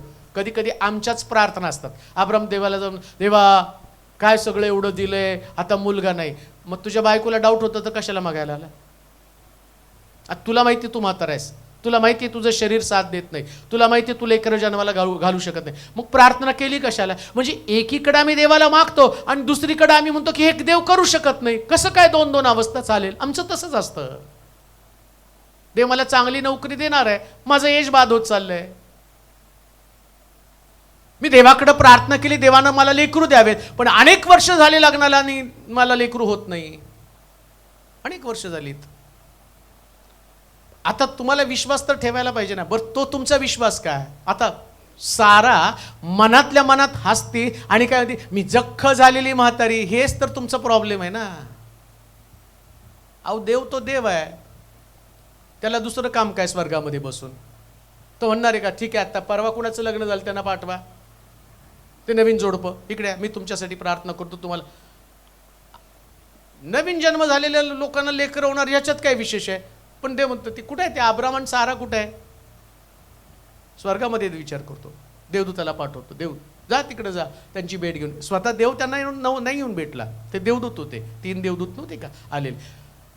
तुझ्या बायकोला बोलव, देवाचा निरोप घेऊन ते आले, बोलव तुझ्या बायकोला. देवानं निरोप पाठवला, उद्या तुम्ही तिकडे जाणारच आहे त्या गावामध्ये, जाता जाता तर अब्रामाची भेट घेऊन जातो, नित्य देवाची प्रार्थना करणारा व्यक्ती. आणि त्याच्या बायकोला बोलवून सांगा की पुढच्या वर्षी तुला देव लेकरू देणार आहे. आणि बोलवून सांगितलं, ती दरवाजाच्या पाठी मग हसली, डाऊट घेतला, शंका घेतली. एक गोष्ट ध्यानात ठेवा, जेव्हा तुम्ही विश्वासामध्ये राहणारे लोक आहेत ना, तुम्ही कोणत्याही परिस्थितीमध्ये कुठल्याच गोष्टीची शंका घेऊ नका. शंका तुमच्या विश्वासाच्या सामर्थ्याला कमजोर बनवती. पण जर तुम्ही विश्वासामध्ये आहात तर एक गोष्ट नित्य बोला, माणसासाठी सगळ्या गोष्टी कठीण असेल, पण देव सर्व काही करणारा देव आहे. बस सगळं काही करणारा. म्हणतो आम्ही देव सगळं काही करतो, पण प्रश्न आल्यावर हे करेल का हो? हे माझ्या, आणि दुसरी गोष्ट त्यांच्या बाबतीत घडलं, माझ्या बाबतीत ते घडेल का नाही जरा डाऊटच आहे. बऱ्याच लोकांच्या तक्रारी असतात, माझ्याकडे एकाचं असतं, बळक साहेब काय माहित देव विसरला का काय, आणि देवाला माझ्याच मागं प्रश्न हात दोन का पाठवले समजेना, आता तर तुमच्या पण प्रार्थना काम करेना. माझ्या तोंडावर मला सांगते तुमच्या पण प्रार्थना आता काम करेना, काहीतरी सांगा दुसरं. मी त्याला रिप्लाय पण देत नाही, पडू द्या म्हणतो त्यांना. तसंच कशाला रिप्लाय देत बसू, हा खेळ खेळत बसू, मग सिस्टर असं करा, मग सिस्टर तसं करा. नाही हो, शंका बाळगू नका. अजून एक गोष्ट तुम्हाला सांगतो, आज अभिवचन देवानं दिलं म्हणजे देव लगेच ते अभिवचन दुसऱ्या दिवशी पूर्ण करतो, दुसऱ्या वर्षी पूर्ण करतो, हे पण मनात आणू नका. 80व्या वर्षी अभिवचन दिलं, 100व्या वर्षी पूर्ण केलं, तेवढा विश्वास असला पाहिजे. 20 वर्ष तुमच्या मनामध्ये शंका नाही यायला पाहिजे हो. आमच्याकडे दुसऱ्या रविवारी ती शंका, दुसऱ्या रविवारी सोडा हो, इतर रविवारी इतका विश्वास ठेवते, सोमवारी गेल्याबरोबर ती शंका नाही. ते आपल्याला बाबतीत घडतच नाही. का नाही घडत? शंका बाळगता. पण जाताना जो व्यक्ती विश्वास ठेवून जातो ना, नाही प्रभू काहीतरी करेल. गेल्या रविवारी कोणतरी एक परिवार आला होता आणि येताना त्यांच्याकडे पैसे होते, जाताना काहीतरी नव्हते असं त्यांनी सांगितलं. परंतु जेव्हा ते इथून गेले आणि एस टीमध्ये बसले, एस टीत बसल्या बसल्या त्यांना मेसेज आला की त्यांच्या खात्यावर 29,000 रुपये जमा झाले. हा तुमचा विश्वास आहे की तो तुमची परिस्थिती बदलून टाकतो. हाच विश्वास घेऊन तुम्हाला जगायचं आहे, हाच विश्वास तुम्हाला मजबूत करणार आहे. शंका धारण करू नका. कधी कधी प्रभू तुम्हाला घेऊन जाईल, कशा पद्धतीने तुमच्या गरजा पूर्ण करेल सांगू शकत नाही. मला आठवतं एका सभेमध्ये मी असंच गेलो आणि त्या सभेमध्ये इतकं भारी संदेश दिला, कारण तिथला ते पाळक रडत होता. त्यांनी मीटिंग भरवली, म्हटलं पाळक साहेब ऑफरिंगच आलं नाही आणि आता एवढं कर्ज मला होणार आहे. म्हटलं आली पंचायत, आता तुमच्या मीटिंग भरवल्या कर्ज झालं. आणि मग त्या दिवशी संदेश देताना इतका भावूक संदेश दिला, इतकं पॉवरफुल संदेश दिला. आणि संदेश देता देता मी जोमात आलो आणि पाकिटामध्ये पैसे ठेवले होते, गाडीला पेट्रोल टाकायचे, अख्खं पाकिटच टाकून दिलं त्याच्यामध्ये. म्हटलं हा विश्वास आहे आणि या विश्वासानं आता सगळं मी पण टाकून दिलंय आणि माझा विश्वास आहे प्रभू देणार आहे आणि मग चालवेल. सगळ्या लोकांनी आपले कुणी दागिने टाकले, कुणी पैसे टाकले. एका तरुणानं त्याच्या मेहुणानं त्याला 8,000 रुपये त्याला MAT घेण्यासाठी, जुनी गोष्ट आहे, 20 वर्ष झाली असतील, 20 वर्ष 15 वर्ष काहीतरी मीटिंगला झाली. ती MATला 8,000 रुपये दिले होते डाऊन पेमेंट भरून, तू चांगली MAT घे म्हणून त्याला दिले. तो पण जोशमध्ये आला, त्यांनी टाकून दिले 8,000 रुपये. तोही रिकामे आणि मी रिकामा. आणि मीटिंग संपली. मीटिंग संपल्यावर आता मला मोठा प्रश्न, गाडीत ओतायचं काय आणि कुणाला मागायचं आणि कोण देणार आहे. आणि मग मला मोठा प्रश्न पडला, काय करावं. कसं तरी घरी जाण्यापुरतं पेट्रोल होतं. आणि मग पण मनामध्ये एक होतं की काय प्रभूचं मोठं काम घडलं. आणि निघाल्यानंतर गाडी पास झाली तर तेवढ्यात एका व्यक्तीने गाडी थांबवली. म्हटलं थांबा बाळक साहेब, आजचा संदेश खूप आशीर्वादित झाला. आणि मग मी पण हसलो. म्हटलं बाबा आता तुला आशीर्वादित झाला, पण माझ्या गाडीच्या पेट्रोलचा प्रॉब्लेम निर्माण झाला आहे. आता तो प्रॉब्लेम मला सॉल्व करायचा आहे. आणि मग थोडा वेळ बोलला आणि बोलल्यावर त्यांनी माझ्या हातामध्ये एक पाकिट ठेवलं आणि त्या पाकिटामध्ये जेवढे गाडीला डिझेलला पेट्रोलला पैसे लागणार होते त्याच्या दुप्पट तिप्पट पैसे त्याच्यामध्ये होते. का? विश्वासाचं सामर्थ्य काम करतं. आणि त्या मुलाचं काय झालं? तर म्हटलं पाळक साहेब त्या दिवशी मला त्याचा कॉल आला. म्हटलं पाळक साहेब त्या दिवशी मी ते 8,000 टाकले हो, पण घरी गेल्यावर अशी भीती वाटली आता बहीण चपलीनीच मारते का, तर तिने पैसे दिलेले आहेत, तिने ते पैसे दिलेले आहेत म्हटलं. आणि मला मोठा प्रश्न पडला काय करावं. पण पाळक साहेब मी तिला सांगितलं नाही आणि तिला विचारलं गाडी कुठे आहे, ते म्हटलं गाडीचे पैसे कुठे आहेत, म्हटलं आहेत. आणि मी त्यांना काही बोललो नाही. आणि मग त्याने म्हटलं अरे कधी येणार गाडी, कधी येणार गाडी. पण पाळक साहेब आता आज महिन्यानं मी तुम्हाला कॉल करत आहे, त्या दिवशी पैसे टाकले कोणाला सांगितलं नाही, पण दुसऱ्या माझ्या मेहनानं 30,000ची नवी कोरी गाडी मला घेऊन दिली. का? कारण विश्वासाचं सामर्थ्य काम करत असतं. म्हणून लक्षात ठेवा, जेव्हा तुम्ही विश्वासामध्ये वाढताना कुठल्याच शंका घेऊ नका, कुठल्याच शंका बाळगू नका. प्रभू आहे, प्रभू आहे, प्रभू आहे आणि तो घडवणार आहे. ह्याच गोष्टीमध्ये चालायचं. पण तो प्रॅक्टिकल जीवन जगून बघा एकदा. 30 वर्षामध्ये फक्त प्रॅक्टिकलच केलं बरं का. 30 वर्षामध्ये 30 वर्षाची सेवा हे फलद्रूप होण्याचं कारण हे सगळं प्रॅक्टिकल जीवन मी जगलो. मला माहिती की माझा प्रभू सगळ्या गोष्टी करण्यासाठी समर्थ. एकाही गोष्टीविषयी डाऊट नाही. प्रभू हे करेल का, प्रभूला घडवता येईल का. म्हणून आपल्या जीवनाकडे पाहताना ती पॉझिटिव्हिटी, कुठली शंका दाडून सारेनं शंका बाळगली, हसली. कधी हसू नका. शांतपणे देवाच्या चमत्काराची वाट पहा, शांतपणे. आणि लक्षात ठेवा, मिरॅकल हा शांतपणे येतो, पण तो अनेक लोकांच्या अंतःकरणात खळबळ उडवून देऊन जातो. हा चमत्काराचं वैशिष्ट्य आहे. आता बघा, शांतपणे अब्रामानं चमत्कार स्वीकारला, पण साऱ्या जगाच्या मनात खळबळ आहे. जेव्हा एखाद्या व्यक्तीला लेकराची समस्या येते ना, सारं जग अब्रामाचा आशीर्वाद, अब्रामाचे अभ्यास करतं, त्याच्यामध्ये कळतं अब्रामाला 100व्या वर्षी देवानं मूल दिलं, आता मलाही देण्यासाठी. मी म्हणतो असा चमत्कार की तुमचा चमत्कार बघितल्यावर लोकांना आशा निर्माण झाली पाहिजे. शंका बाळगू नका. शेवटची गोष्ट वाचा, 11 अध्याय 24 वचन. म्हणून मी तुम्हाला सांगतो, तुम्ही प्रार्थना करून जे काही मागाल ते आपल्याला मिळालेच आहे असा विश्वास धरा, म्हणजे ते तुम्हाला मिळेल. चौथी गोष्ट, तुमचा विश्वास सामर्थ्यशाली होण्यासाठी प्रार्थना करा. बस. काय केलं पाहिजे?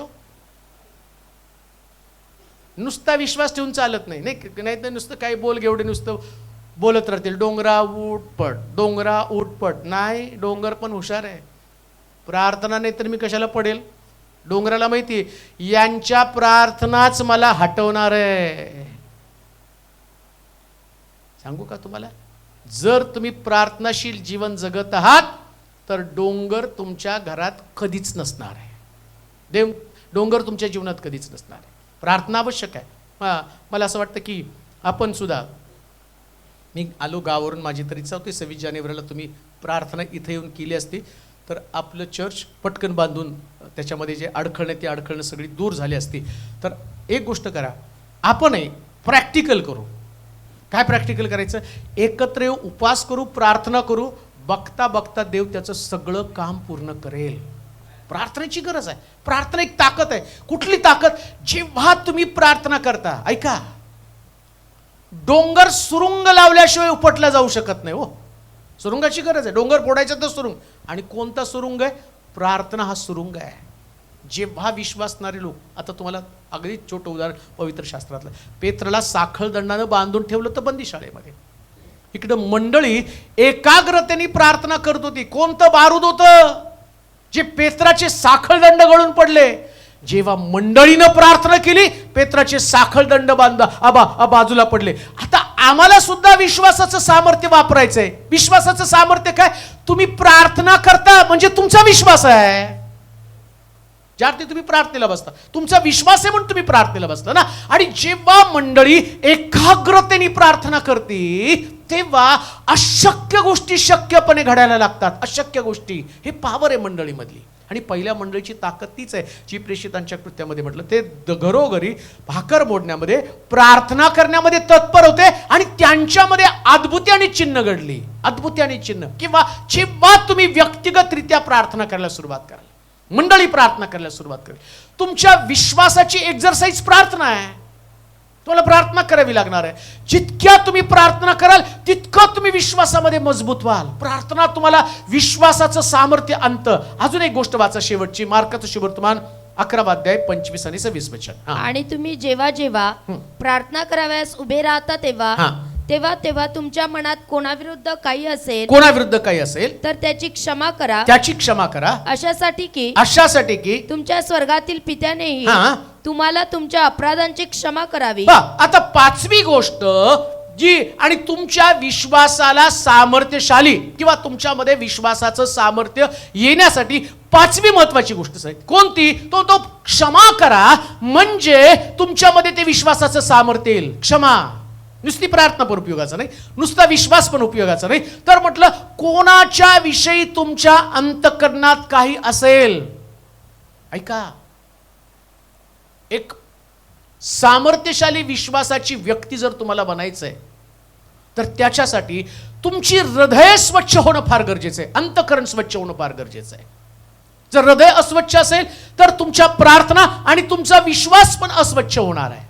आणि येशूने ते दाखवलं. तो डोंगराला उपटून समुद्रामध्ये जा म्हणाल तर तो डोंगर उपटला जाईल. पण त्याच्या पलीकडे जाऊन तो काय म्हणतो, जर तुमच्यामध्ये कोणाचे दोष असतील, कोणी चुका केल्या असतील आणि कोणामध्ये काही एकमेका संबंधानं गैरसमज असेल किंवा कोणाच्या विषयी तुमच्या अंतःकरणामध्ये आडी असेल, तो पहिल्यांदा तुम्ही क्षमा करा. पहिल्यांदा क्षमा करा.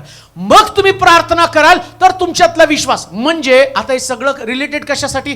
डोंगराला समुद्रामध्ये उपटून पडण्यासाठी सांगितलेली गोष्ट आहे. आणि त्याच्यामध्ये तो काय म्हणतो की खरी जी मंडळी, खरा चर्च, खरा विश्वास असणारा व्यक्ती किंवा त्याच्यामध्ये सामर्थ्य असणारा व्यक्ती कोण आहे? की जो आपलं हृदय रोज स्वच्छ करतो.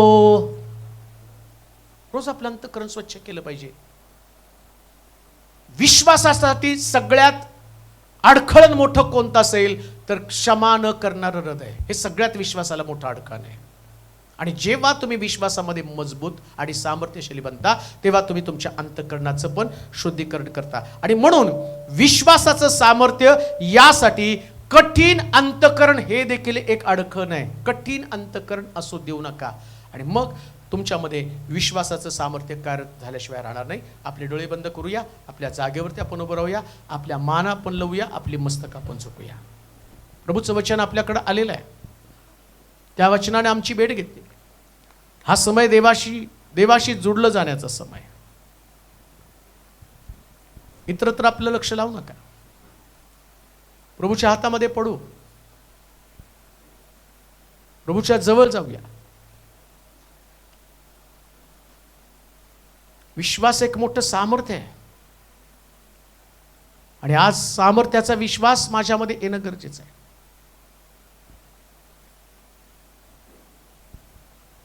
शंका असेल तर काढून टाका. अंतःकरणातला कठीणपणा काढून टाका जो माझ्या विश्वासाला तोडण्याचं काम करत आहे.